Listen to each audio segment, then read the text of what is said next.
Penelope Harrington had always believed that family gatherings could either bring people closer or tear them apart. That year, the annual Christmas lunch was being held at Harrington Hall, Charles's countryside estate in Surrey.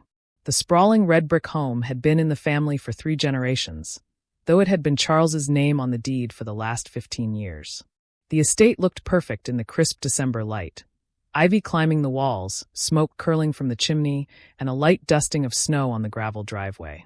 Penelope had arrived early, wearing a deep green wool coat, her gray hair swept into a neat bun. In her arms was a basket of homemade cranberry tarts, the kind their mother used to make. She was met at the door by James, her 17-year-old nephew, who smiled warmly and hugged her. "You look nice, Aunt Penny," he said, taking the basket from her hands. "Thank you, dear. And you look taller every time I see you," she replied with a grin. Inside, the smell of roasted turkey and mulled wine wrapped around her like a blanket. The dining table was already set with fine china, polished silver, and crystal glasses that caught the light from the chandelier above. It was the kind of table setting that Beatrice, Charles's wife, took pride in. Every napkin folded just so, every plate perfectly aligned. Family members milled about the living room, chatting in small groups. The sound of laughter floated above the low hum of Christmas music. Penelope spotted her brother Charles across the room, wearing an expensive navy suit rather than anything festive. He was holding a glass of red wine, laughing loudly with 2 cousins, his hand making grand gestures as he spoke. He had always been that way, larger than life, eager for attention. When Charles noticed Penelope, his smile was polite but cool. "Penny," he said, kissing her cheek briefly. "Good to see you. Still keeping yourself busy, I imagine?" Penelope matched his smile, ignoring the subtle jab. "I do my best," she said simply. This was their rhythm, Charles making little comments, Penelope letting them slide. At least, that's how it had been for years. But something in her, this time, was different. They all moved to the dining room when Beatrice announced lunch was ready. The turkey sat in the center of the table, glistening under the warm light, surrounded by bowls of roasted vegetables, gravy, and cranberry sauce. Everyone took their seats, Penelope between James and their cousin Margaret, with Charles at the head of the table. For a while, the conversation was light. People talked about holiday plans, the weather, and small bits of family gossip. Penelope listened more than she spoke, quietly taking in the atmosphere. She noticed how Charles kept steering conversations back to himself. His recent business trip to Dubai, the new sports car in his garage, the dinner party he'd attended with important people. Halfway through the meal, as plates were being passed and glasses refilled, the room was filled with the warm sound of clinking cutlery. It was during this comfortable lull that Charles decided to strike. He leaned back in his chair, swirling the wine in his glass, and said in a voice loud enough for everyone to hear, "Still working at your age, Penny? When are you finally going to enjoy life? Surely you've earned a rest by now." The comment seemed casual, but everyone at the table felt the edge in it. A few relatives glanced between them, sensing tension. Beatrice's lips curved into the faintest smirk, as if she'd been waiting for this moment. Penelope didn't react immediately. She placed her fork down carefully, her eyes meeting Charles's across the table. She could have laughed it off, as she had done so many times before. But instead, she took a slow sip of her wine, letting the pause hang in the air. Inside, her heart beat steadily, not from embarrassment, but from the weight of the truth she had been carrying for months. James, sitting beside her, shifted uncomfortably. "Dad," he began, but Penelope rested a hand on his arm, silencing him gently. "I'm fine, James," she said softly, her gaze never leaving Charles. Charles leaned forward slightly, clearly enjoying himself now. "Come on, Penny. Don't tell me you're still running around doing consultancy work at 62. It's not healthy, you know." His tone dripped with mock concern. In her mind, Penelope replayed the countless times he had belittled her career choices, the subtle digs at her independence, the way he had once told her she was lucky to even have clients after their father left the family business solely to him. The table waited for her reply, but she simply smiled, a calm, almost amused smile, and picked up her fork again. She wasn't ready to speak. Not yet. As conversation slowly resumed around her, Penelope let her thoughts drift to the path that had brought her here. 2 years of careful planning, quiet meetings, and discreet transactions. Every step had been deliberate. Every share she'd acquired had been another brick in the foundation of what she was about to do. Charles thought he was reminding her of her place. He had no idea she had already changed the rules of the game. And as the sound of laughter returned to the table, Penelope decided that this Christmas would be the one he remembered for the rest of his life. Not for the turkey, the decorations, or the gifts, but for the moment when the balance of power shifted without him seeing it coming. The laughter and clinking glasses of that Christmas lunch still echoed in Penelope Harrington's mind long after the guests had gone home. Charles's smug question, "Still working at your age?" wasn't new, but it stung in a way she couldn't quite shake. Not because it made her doubt herself, but because it reminded her of a truth she had carried in silence. She had been playing a quiet, calculated game with him for almost 2 years, and he had absolutely no idea. It had all begun with a phone call on a rainy Tuesday morning 2 years earlier. Penelope was at her consulting firm's office in Guilford when she received a call from an old acquaintance, Martin Clark, a retired accountant who used to handle the books for Harrington Engineering back when their father ran it. His voice was low, concerned. "Penny, I don't know if you're aware, but Charles's numbers aren't looking good." Penelope frowned. "What do you mean?" Martin explained that although the company still looked healthy on the surface, big contracts, glossy annual reports, the reality was different. There were unpaid suppliers, debts stacking up, and short-term loans being used to cover everyday expenses. Charles's expensive lifestyle wasn't helping. The company, their father's legacy, was sinking slowly, and Charles was either blind to it or unwilling to admit it. Penelope didn't react with anger. Instead, she felt a cold clarity. She knew Charles well enough to realize that confronting him directly would only make him defensive. If she wanted to protect the company, she'd have to work from the shadows. That night, Penelope stayed late at her office, poring over old shareholder reports. Harrington Engineering was a public company, which meant its shares could be bought, quietly, through investment groups, without the other shareholders needing to know who was behind the purchase. She started small. 1,000 shares here, 2,000 there, each acquired through separate holding companies she either owned outright or controlled indirectly through trusted associates. She never made purchases large enough to raise alarms. Meanwhile, Charles carried on as usual, posting photos of champagne dinners, boasting about new overseas contracts, never once noticing the slow shift in ownership that was happening right under his nose. In those early months, Penelope told no one what she was doing, not even her closest friends. She carried the knowledge like a secret weapon, knowing that timing was everything. The board meetings she occasionally attended as a minor shareholder were uneventful. Charles always dominated the room, talking over others, brushing aside concerns. But every time she sat there, smiling politely, she knew her percentage was growing. A year into her plan, Penelope received an email from an unexpected source, a mid-level manager at Harrington Engineering named Simon Webb. He had worked for the company for nearly 20 years and had seen its ups and downs. The email was cautious, even apologetic. "Ms. Harrington, I hope you don't mind me reaching out. I just thought you should know.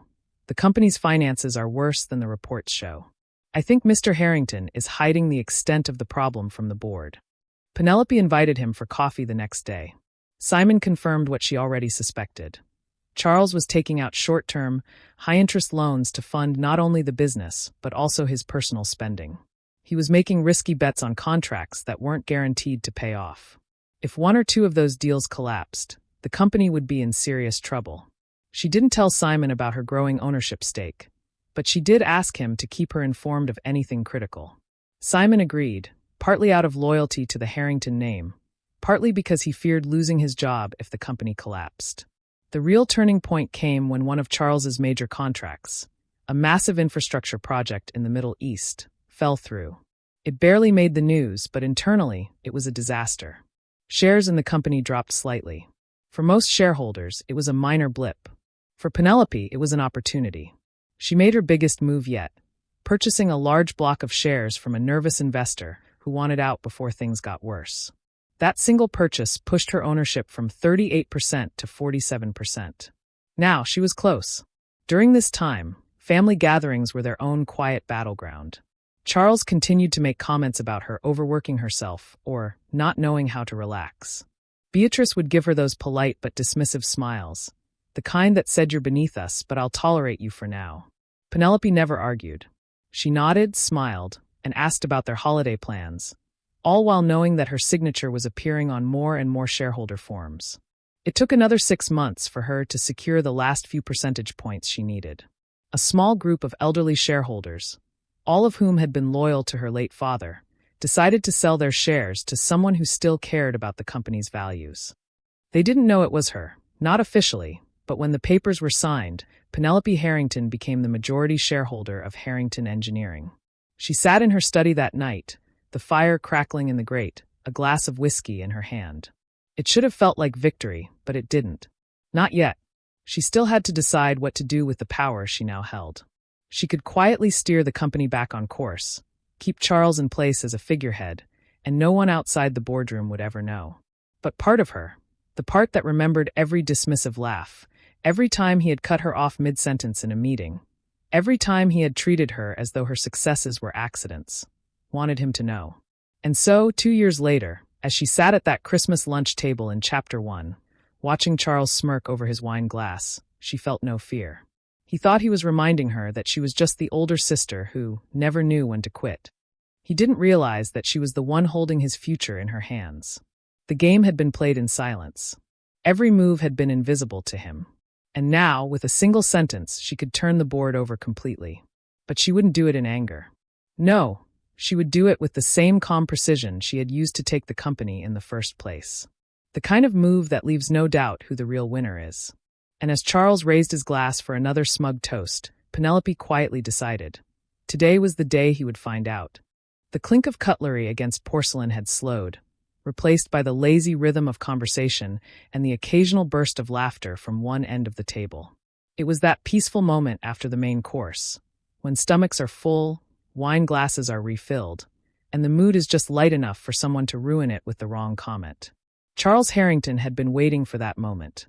Penelope could see it in the way he swirled his wine glass, leaning back in his chair like a king surveying his court. She had seen that look countless times. When they were children and he'd gotten away with something, when he'd won an argument in front of their father, when he was about to make a point at someone else's expense. He tilted his head, smirking. Still working at your age, Penny? When are you finally going to enjoy life? Surely you've earned a rest by now. It landed with the weight of something rehearsed, meant to get a laugh from the table. A few awkward chuckles followed, the polite kind, the I'm not sure if I should laugh at this, but I'll do it anyway kind. Penelope didn't laugh. She set down her fork gently, straightened in her chair, and took a slow sip of wine. The glass caught the warm chandelier light, casting little gold reflections on the white tablecloth. She swallowed, letting the pause stretch, a pause long enough for Beatrice, seated beside Charles, to glance at her husband with a flicker of confusion. James, sitting to Penelope's right, shifted in his seat. "Dad," he started, but Penelope raised a hand slightly without looking at him. Her eyes stayed locked on Charles. "No," she said, her voice calm, steady. "I'm not working anymore." Charles's smile widened, thinking he'd scored his point. "Ah, good. Finally seeing sense." Penelope tilted her head slightly. "I'm just here after buying your company." The words landed like a stone in still water. For a beat, no one moved. The hum of conversation from the far end of the table stopped completely. Even the faint sound of the wind against the windows seemed louder. Beatrice's fork froze halfway to her mouth. She set it down slowly, her eyes darting between Penelope and Charles as though trying to decide whether this was some kind of elaborate joke. James's jaw dropped slightly, though a flicker of something, pride maybe, crossed his face. Charles blinked once, then twice. Finally, he let out a short laugh. "That's funny, Penny. Really. You should write that one down." Penelope didn't laugh. She leaned forward slightly, her voice still even. "I'm not joking, Charles. I own 51% of Harrington Engineering. I've owned the majority for 3 months now." A cousin at the far end of the table cleared his throat uncomfortably. Someone set their wine glass down a little too hard. Charles's face darkened slightly, the smile still there but tighter now. "That's not possible," he said. "I would have." He stopped, realizing he didn't actually know how many shares had changed hands in the last 2 years. Penelope's gaze didn't waver. "It's public record. You just never looked. I started buying small shares through separate holding companies 2 years ago. And every time you lost an investor or needed quick cash, I was there, quietly, through someone you didn't notice. That's how I got here today." She could see the calculations running behind his eyes, the meetings he'd skipped, the reports he hadn't read, the blind trust in someone else handling the boring details. "I didn't come here to embarrass you," Penelope continued, her voice soft but carrying easily across the table. "I came to remind you that this company is a family legacy, our father's legacy. And I won't let it collapse because you care more about appearances than about the work." Beatrice's lips tightened. "That's a cruel thing to say on Christmas, Penny." Penelope turned her head just enough to meet her gaze. "Cruel is watching a company my father built slide toward ruin because the person in charge treats it like a toy." A murmur rippled through the table. This wasn't just a reveal, it was a line in the sand. Charles's hand tightened around the stem of his wine glass. His knuckles whitened, and for a second, Penelope thought he might actually break it. "You think you can just waltz in and take over?" he said, his voice low but shaking. Penelope shook her head. "I already have. And the board meeting next week will make it official. Your position as CEO is under review. If they decide to replace you, you'll still have a role. But it won't be at the head of the table." The choice of words wasn't accidental. She could see the sting land, head of the table, right where he sat. Charles's hand tightened around the stem of his wine glass. His knuckles whitened, and for a second, Penelope thought he might actually break it.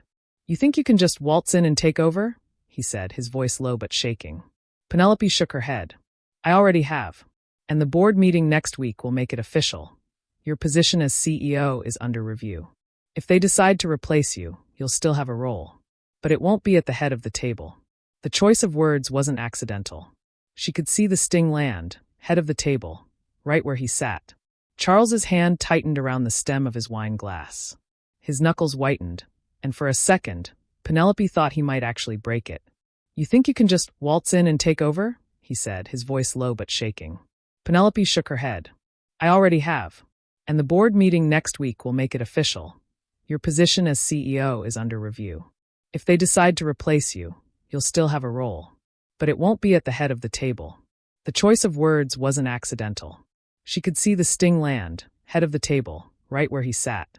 The next few moments were some of the longest Penelope had ever experienced. No one spoke. No one moved. Even the candles seemed to burn more quietly. Finally, Charles pushed back his chair. The legs scraped against the polished floor, the sound harsh in the silence. Without a word, he stood, straightened his suit jacket, and left the dining room. Beatrice rose quickly and followed him, her heels clicking sharply down the hallway. James stayed seated, staring at his plate for a moment before glancing up at Penelope. His voice was low, almost hesitant. "You really did it?" Penelope allowed herself a small smile. "Yes, I really did." And for the first time all evening, James smiled back. As the tension in the room slowly dissolved into awkward small talk, Penelope sat back in her chair, feeling the weight of what had just happened. This wasn't just about winning a battle against her brother. It was about proving, to herself as much as to him, that she could protect what mattered without sacrificing her dignity. Charles had spent years underestimating her. And now, in front of the whole family, he knew exactly who held the real power. The Harrington estate was eerily quiet the morning after Christmas. The snow from 2 nights before still clung to the hedges, and the gravel driveway glittered under a pale winter sun. Inside, however, the warmth of the previous day's festivities had vanished, replaced by a brittle, strained silence. Penelope Harrington sat in her hotel room 20 minutes away, sipping tea and reviewing documents. She had not stayed the night at the estate.